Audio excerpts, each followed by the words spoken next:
Welcome back. Eddie Glaude is a Mississippi native who teaches at Princeton University, and we have a story about Mississippi and a story about Princeton for you now. Mississippi lawmakers passed a bill to remove the Confederate emblem from their flag, a symbol that has flown for 126 years.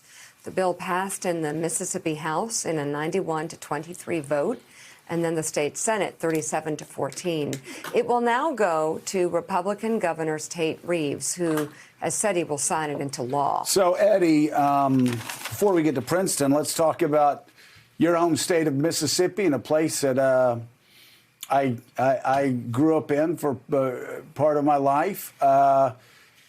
I don't know that there's a more dramatic example of how much 2020 has changed things than what we saw yesterday or this weekend in Mississippi. Talk about it. What does it mean, and what does it mean to you personally?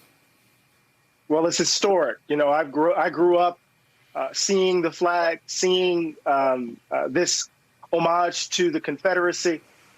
Yesterday was historic to my mind, right? So, look, you think about the Confederate flag became a part of Mississippi's flag in 1894 as Mississippi was leading the way in passing Jim Crow laws, right? And we know that it has been in interesting sorts of ways, Joe, a metaphor for the brutality, the cruelty of white supremacy in the country. And so we're at this moment now where even the state of Mississippi has decided to turn its back on that particular hateful symbol. And this is an important moment, but I think it's also important for us to understand that it was a combination of forces, not only activists from the ground who've been clamoring for the state to remove that symbol, but it's also big business. So you think about the SEC, Joe, telling Mississippi, we will not hold championship events. We're thinking about not holding championship events in Mississippi if you continue to do this. So I think this is a wonderful first step, a wonderful symbolic gesture. Now Mississippi has to begin the process of addressing some of the more systemic issues that haunt the state. Well, and let's talk about the Mississippi that we grew up in. I'm older than you, but again, it seems the longer things go, I'm older than everybody. But I was there, started first grade in 1969, and it was the first year that Mississippi integrated schools. And I've always told people it changed my life because that was just, to me, that was normal. Being in integrated schools, because that's all I ever knew. But I grew up, early on, being an Archie Manning fan, being an Ole Miss Rebel fan, having posters up that had Old Reb on there. I've always talked about the Confederate flag. Heck, 80s, 90s, mainly the 80s. We didn't think anything of it. Pensacola, City of Five flags, British flag, French flag, Spanish flag, Confederate flag. We have all the flags up. You look up to it and you go, yeah, all right, that's a part of our history. It is something how even in the past 25 years, things have changed so dramatically in the way a lot of us, white Southerners, have looked at those symbols where we didn't understand the way we should have understood just how hurtful it was. So you and I grew up in the same Mississippi, but we looked at everything differently growing up because of our backgrounds. Right. We always talk about the proverbial railroad tracks, right, Joe, that separated the sides of town. On my side of town, we were not, shall we say, excited about Ole Reb. We didn't root for Ole Miss, even though several of the football players from Moss Point High School went to Ole Miss. Usually we look to Mississippi State or USM or Jackson State or Mississippi Valley State or Delta State or, those sorts of schools because Ole Miss represented the kind of citadel of Mississippi, right, of this closed society that it was once called.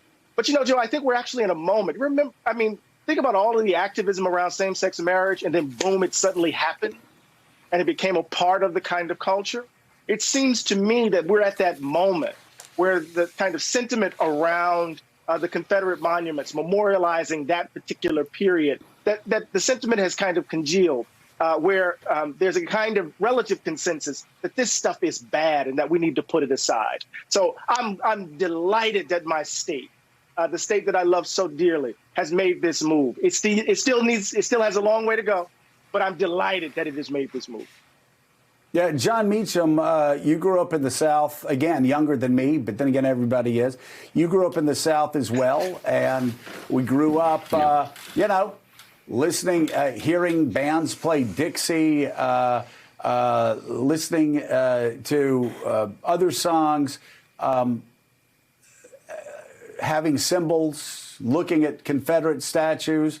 Even, you go back, if you want to really see the big change, go back and look at Ken Burns' The Civil War, where you had a lot of historians saying, hey, the South wasn't fought.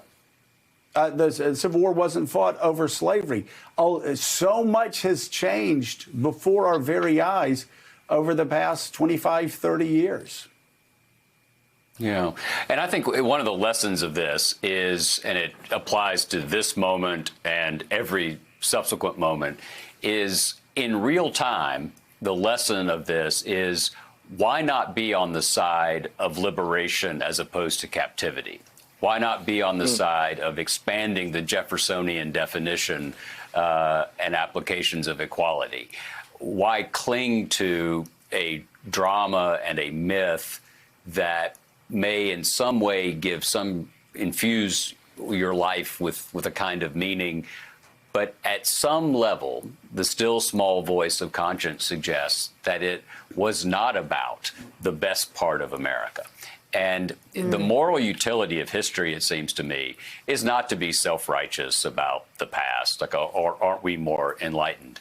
But the only data set we have in politics, really, is history. And so what does history tell us? It tells us that you'd rather be on the side of Seneca Falls and Selma and Stonewall than you would on a kind of lost cause, highbrow Dukes of Hazzard sensibility. Absolutely.